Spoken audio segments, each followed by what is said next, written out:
Halvad Dhrangadhra highway પર સુખપર નજીક eco કારનો સર્જાયો અકસ્માત।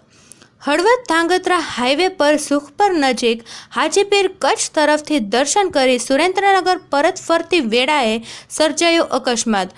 બનાવની જાણવા મળતી વિગત પ્રમાણે સુખપર નજીક ટ્રકને ઓવરટેક કરતી વખતે ઇકો કાર ડિવાઈડર પર ચડી જતા અકસ્માત સર્જાયો હતો।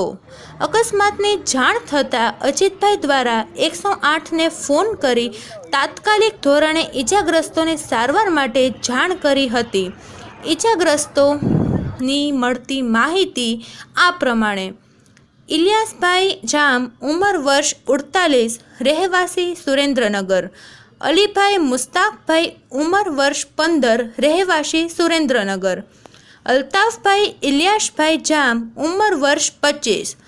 હનીફભાઈ સોહિલભાઈ અનિલભાઈ માના, ઉંમર વર્ષ 19।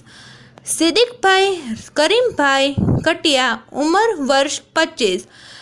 સદામભાઈ ઇલિયાસભાઈ, ઉંમર વર્ષ 28। કુલ 6 ઈજાગ્રસ્તોને ઈજા પહોંચતા હળવદની સરકારી હોસ્પિટલ ખાતે પ્રાથમિક સારવાર તે ખસેડવામાં આવ્યા હતા। તેમાંના 2 ઈજાગ્રસ્તો: ઇલિયાસભાઈ જામ, ઉંમર વર્ષ 48, રહેવાસી સુરેન્દ્રનગર। અલ્તાફભાઈ ઇલિયાસભાઈ જામ, આ બંનેને વધુ સારવારની જરૂર હોય જેથી સુરેન્દ્રનગર રિફર કરવામાં આવ્યા। તમામ ઈજાગ્રસ્તો સુરેન્દ્રનગરના રહેવાસી હોવાનું સામે આવ્યું।